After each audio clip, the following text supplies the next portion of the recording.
International relations theory is both very young and very old discipline. It is very young because the first chair of international relations theory was established nearly 100 years ago, after the First World War. But it is very old because the very origins of a classical realist tradition we find in the work of Thucydides, the ancient Greek historian, philosopher, and general, author of a history of Peloponnesian War. Thucydides himself was fighting on the side of the Athens in this war. He was an Athenian general, but later he retired and he had a chance to conceptualize, to think about the reasons of this war, about why the ancient Greek states started this war between them, which finally destroyed their greatness.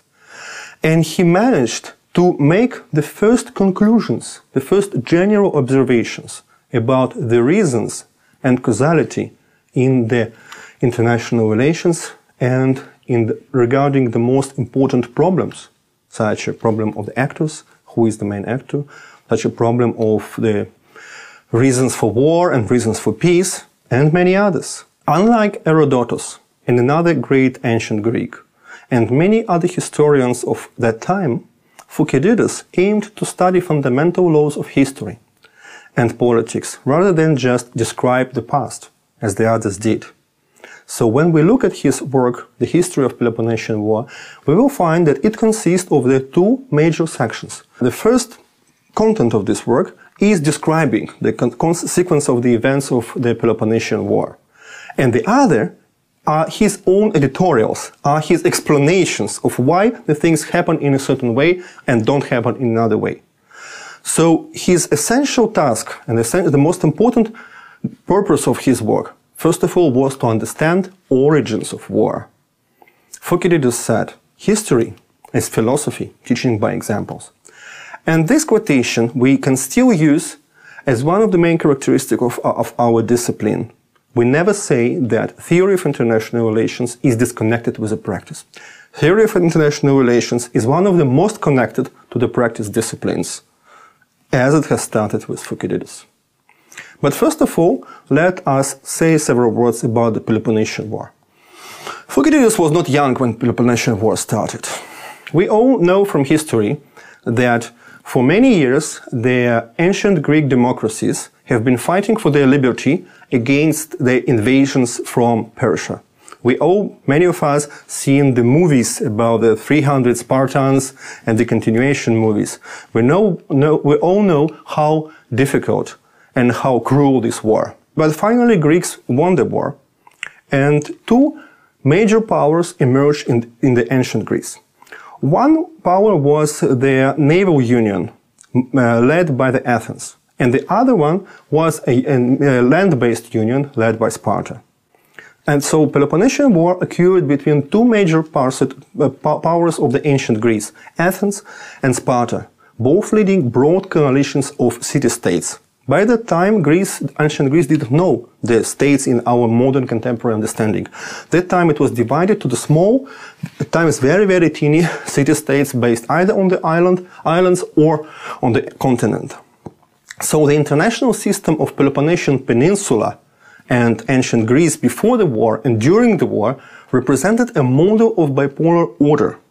And Thucydides was the first to describe the patterns driven such international structure and reasons why the two major poles of this bipolar order finally ended into the cruel war between them. Peloponnesian War was a very, very big conflict. Many people have been fighting, many people died. And the outcome of the conflict reshaped the ancient Greek world entirely. Athens, the strongest city-state in Greece prior to the war, war's beginning, lost its power, while Sparta became the leading power of Greece. Therefore, a bipolar system was transformed into the unipolar one. But we should not also forget that soon after the end of the Peloponnesian War, the Macedonian invaders came from the north, and they have taken over both Sparta and Athens. So the final consequence of this war was the weakening of both fighting parties and taking them over by the third party.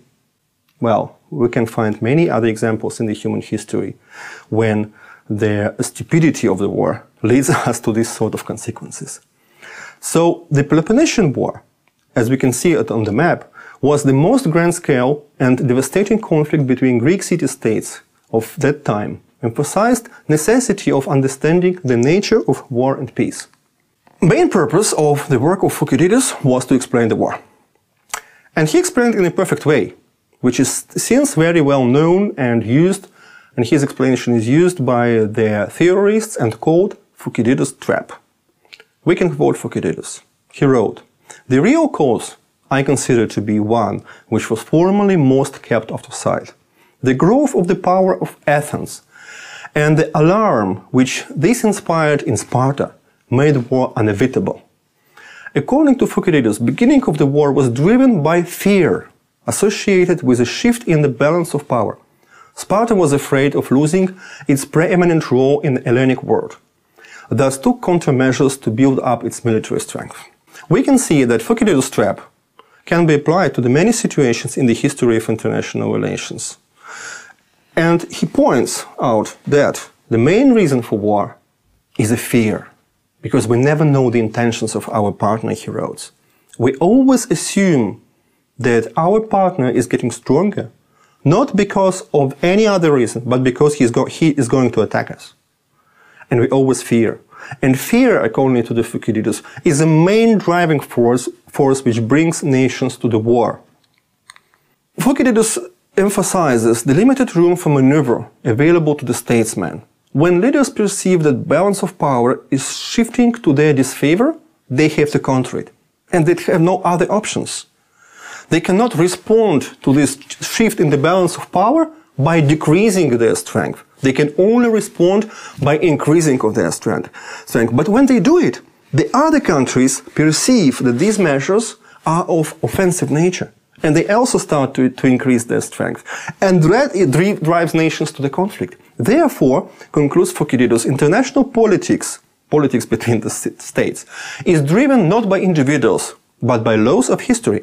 And this is a very important observation, because many times you can see in the newspapers that a certain conflict, certain war emerges because somebody is guilty, because somebody is pursuing a policy which is bad.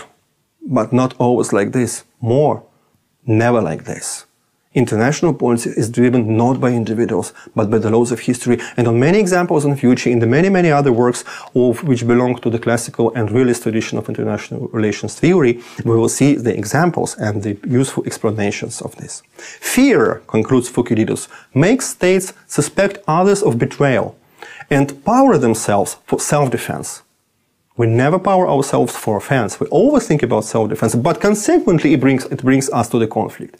That is the driving pattern of international politics, which also explains emergence of alliance-based bipolar system before the war.